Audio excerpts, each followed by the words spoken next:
Assalamu alaikum wa rahmatullahi wa barakatuh. Peace and blessings to everyone here. Thank you for coming.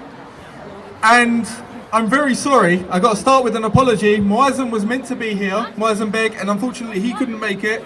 So you've got the understudy who is nowhere near as good as him. So my apologies to begin with.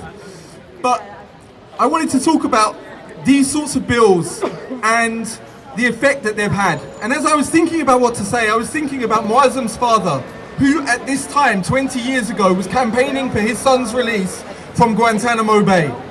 20 years ago, he was campaigning for his release from Guantanamo Bay. And what did he say? A very, very simple message. If my son is guilty, put him on trial and send him to prison. If he's innocent, release him.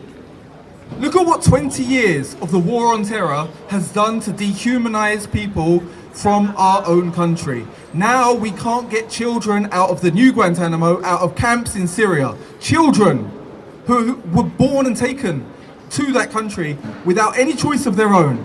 And we can't even bring them back to this country. We can't even bring people who were taken out there underage back. That is what 20 years of dehumanization has done. Before, it wasn't unrealistic to call for the release of a grown man, and now we can't even get a child out of a camp. This is what this is all about. Dehumanizing, and one of the biggest ways to dehumanize someone and disempower them is to take away their citizenship, take away their rights. If they have no citizenship, they have no cause for recall. And what have we seen? Taking away your citizenship doesn't just mean you can't get on a flight and come back home.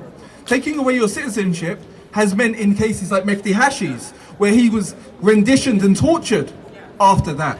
Held and taken illegally to America, where he was put in prison for years on trumped up charges.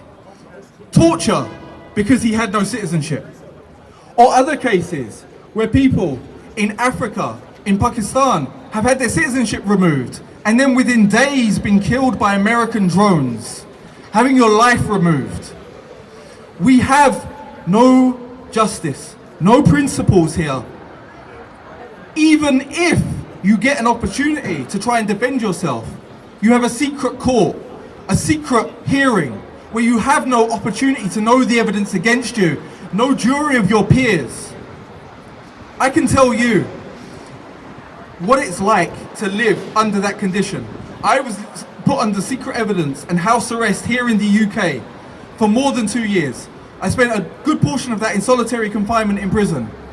And when you don't even know what you're accused of, what your alleged crime is, it sends you crazy.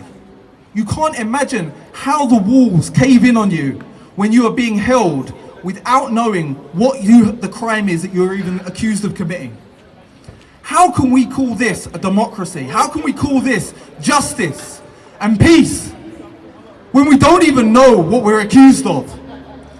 They was complaining earlier on about the speakers being too loud and that they could hear it going on. That reminded me of sitting in Belmarsh in a solitary confinement and hearing demonstrations on the outside for people calling for the release of those who are being held unjustly in Belmarsh prison on secret evidence.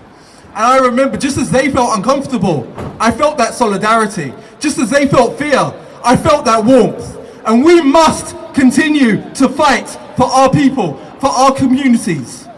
We will not lay down and we will not be silent, and these bills and all of this legislation must be wiped off. Thank you very much for your time.